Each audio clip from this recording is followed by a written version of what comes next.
네, 뭐 인터넷 대형주에 또 관심들 최근에 많으시니까 애널리스트 코너를 통해서 한번 들여다 보도록 할까요? 상상인 증권 리서치 센터 인터넷 게임 2차 전지까지 커버하고 있는 애널리스트입니다. 이종원 연구원 함께하겠습니다. 어서 오십시오. 안녕하세요. 네, 많은 섹터를 커버하고 계시네요. 네네. 네. 자, 카카오, 네이버 주가 상승세 뭐 최근에 가장 뜨거웠죠. 먼저 좀 많이 오른 카카오 어떻게 봐야 될까요? 앞으로 상승력이 좀 더 남아 있다고 보시는지 시가총액 2위까지 넘볼 수 있을지. 네, 일단은 뭐 말씀하신 것처럼 카카오 많이 올랐죠. 고밸류 논란에서도 좀 이제 자유로울 수 없는 그런 국면인데, 근데 카카오나 네이버의 현 주가는 이제 페이뱅크를 위시로 한 이제 핀테크 이런 신사업의 그 성장성, 이런 확대 가능성이 반영된 내용이라고 일단은 보시면 될 것 같아요. 그래서 신성장 동력의 어떤 구체적인 내용 그리고 실체가 드러나기 전까지는 센티멘트의 강화가 조금 더 이어질 가능성이 높다고 보고 있고요. 주가라는 것이 사실 당장의 실체보다 방향성을 먼저 보여주는 기조가 매우 강하기 때문에 현재 대형 카테고리 내에서 뭐 4차 산업이라든가 뭐 플랫폼 사업에서 카카오, 네이버 외에 사실 어떤 특별한 플레이어가 나타나지 않고 있거든요. 그렇죠. 그래서 그런 상황임을 감안을 한다면 주가의 업사이드룸은 아직 더 남아있다고 볼 수 있을 것 같습니다.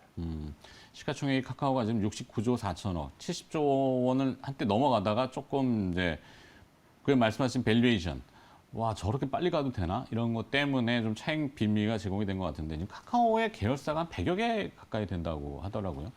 뭐 다양한 계열사들이 있는데 그 중에 최근에 가장 주목받는 거는 이제 K뱅크 아까 말씀하신 거기를 바탕으로 하는 플랫폼, 뭐 메타버스 용어들은 막 갖다 붙이잖아요. 그렇습니다. 그렇죠? 네. 좋은 거는 다 갖다 좋은 건 다 붙이는 갖다 것 붙이는 건데.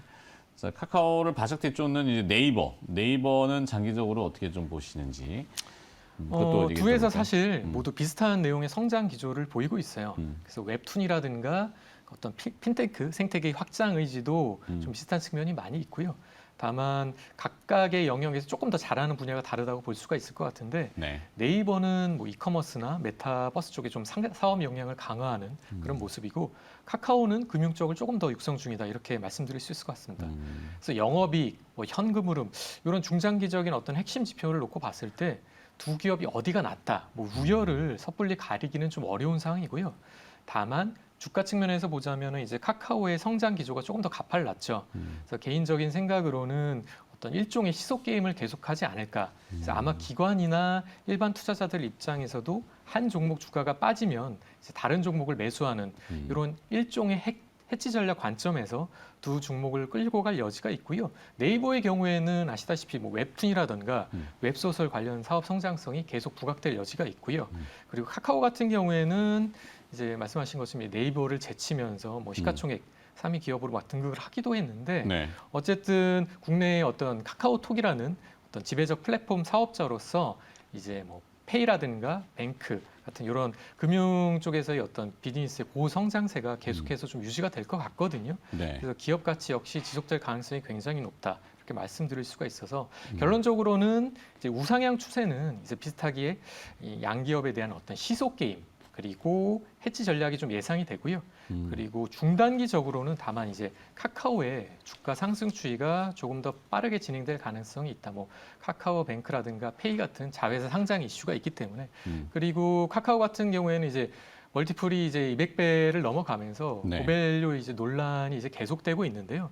사실은 뭐 퍼라든가 이런 P가 밸류에이션, 200배를 좀 넘어가고. 그렇죠. 멀티플 같은 경우에는 현재의 뭐 실적이나 펀더멘탈을 반영하는 부분도 있지만 네. 사실 미래 사업의 어떤 성장성이라는 부분에 이제 프리미엄 가치를 인정받는 그런 부분에서 좀 들여다볼 여지가 있거든요. 그렇기 때문에 멀티플이 높기 때문에 이게 반드시 뭐 지금 너무 지나친 고밸류를 받고 있다. 이렇게 단순하게 접근하기는 좀 어려운 부분이 있는 것 같습니다. 그렇죠. 뭐 잘 되는 기업이야 뭐 300배, 400배. 물론 과거에는 몇천 배도 준 적이 있죠. 그렇습니다. 네. 그 90년도 말, 뭐 2000년 초반에 이제 새로운 기술로 기억이 되는데 그때 PER이 뭐 5,000배도 막 됐던 것 맞습니다. 같아요. 네. 예. 인터넷으로 뭐 전화를 한다는데 황망한 얘기였지만 결국엔 그렇게 됐어요. 네네네. 네. 자, 그런 걸 바라보면은 뭐 200배가 지금 비싸다라고 단정할 수는 없는 건데 그 지배적인 플랫폼이라는 표현을 쓰셨잖아요. 그 카카오는 국민 메시지 하는 깨떡. 그렇습니다. 다 이제 뭐 폰을 열면은 카카오톡부터 여시는 분들도 많고 PC나 아니면 노트북을 여시고 인터넷 웹서핑을 할 경우에는 검색창 검색 기능이 있는 네이버.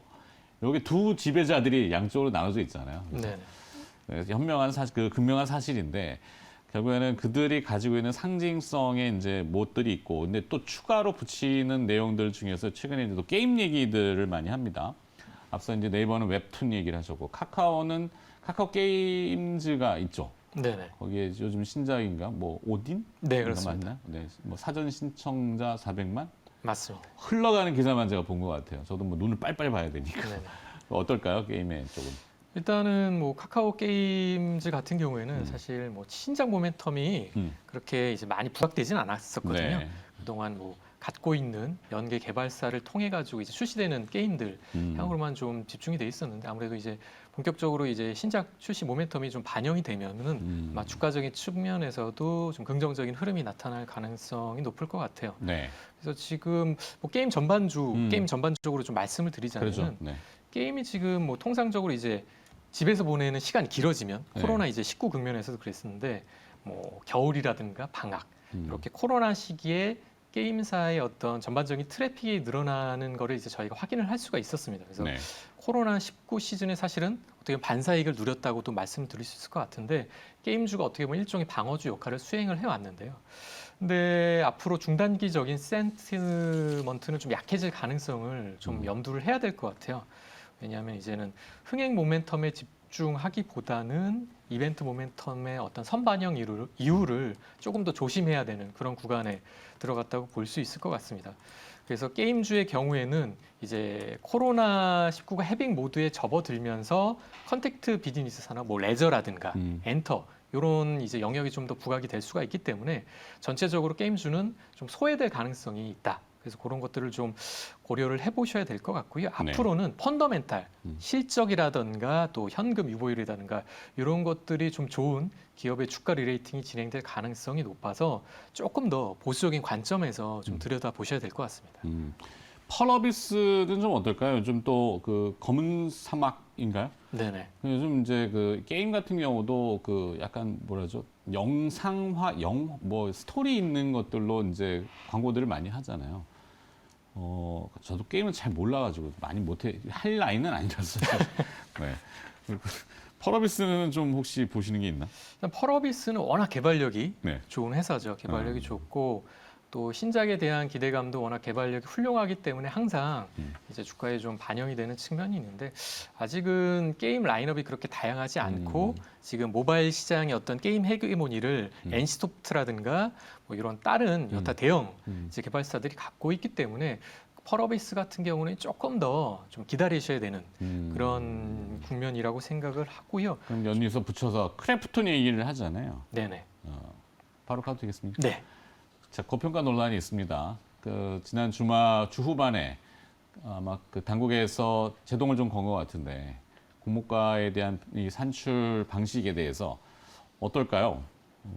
장외 거래 가격보다 높은 공모가는 없었다라고 하던데, 네네. 장외 거래에서 지금 뭐 45만, 정확히 가격 모르겠어요. 500만 원 이상을 500만 원? 형성을 하기도 했습니다. 네네.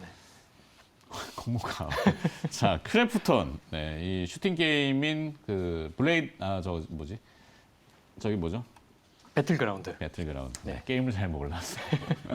자, 크래프톤 얘기 좀 해주세요. 크래프톤 역시 앞서 말씀드렸던 펄 어비스랑 약간 유사한 기조를 갖고 네. 있습니다. 그래서 단일 IP 위주로 이제 회사가 성장을 했지만 개발력만큼은 그 어떤 이제 개발사 못지않게 훌륭한 그런 개발력을 담보하고 있는 회사고요. 다만 말씀 주신 것처럼 상장을 함에 있어서 보면은 20년 이익이라든지 아니면 직전 4분기 이익을 좀 반영하지 않고 21년 1분기 그러니까 굉장히 좋은 이익이 나왔던 올해 1분기 이익 추정을 적극 반영한 부분이 좀 부담이 될 것 같고요. 그리고 유사 기업의 퍼 멀티플을 적용함에 있어서 한 45배 정도를 이제 매겼는데 네.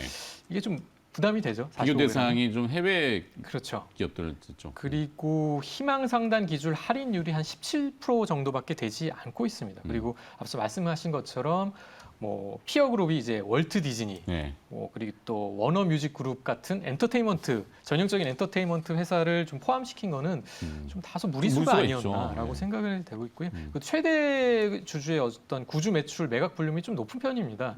구주 매출로 300만 주 정도가 이제 매각될 걸로 예상이 되고 있는데 네. 어떻게 보면 뭐 주주 보호라든가 재고 가치 위해서는 조금 뭐 보호예수 기간을 좀 장기적으로 갖고 갔어야 되지 않나 이런 생각이 들고 있고요. 그렇죠. 엔소프트 같은 경우 지금 시가총액이 한 18조 수준이에요. 근데 크래프톤은 공모가 상단 기준 시총을 놓고 보면은 약 29조 원 수준. 거기다가 이제 흔히 우리가 말하는 그 따상, 그러니까 시초가가 따상 200% 수준을 출발을 한다면 시가총액이 네. 무려 57조 원 가까이 되거든요. 이거는 무슨 말이냐면 현대자동차보다도 성장성이 크다는 평가를 받는다는 얘기고 또 코스피 10위 안으로 랭크가 된다는 얘기거든요. 네. 그래서 보면은 엔소프트의 작년 매출 볼륨이 한 2조 4천억 정도 됐고 이 회사가 한 1조 7천억 정도 됐거든요. 그래서 물론 이제 순이익률은 이 회사가 더 높습니다. 엔소프트가 뭐 15% 내고 이 회사는 한 40% 내거든요. 네. 성장성은 높지만 배틀로얄 장르에서의 장기적 로열티가 과연 얼마만큼 이어질 것인가에 대한 부담이 있을 것 같아요. 말씀 주신 것처럼 장외 시세가가 500만 원 이상에서 형성이 됐던 오케이. 부분도 좀 부담이 될 것 같습니다. 네. 자, 시간 관계상 2차 전지는 다음에 들어야 될 것 같습니다. 알겠습니다. 에코프로 BM하고 뭐 이렇게 최선호주 가져오셨는데 한 번 더 모시는 걸로 하고 자, 게임하고 엔터테인먼트는 아니고 이제 인터넷 쪽 오늘 다뤄봤습니다. 상상인증권의 리서치센터 이종원 연구원이 오늘 좀 수고를 해주셨네요. 다음에 2차 전지 꼭 부탁드릴게요. 네, 알겠습니다. 네, 고맙습니다.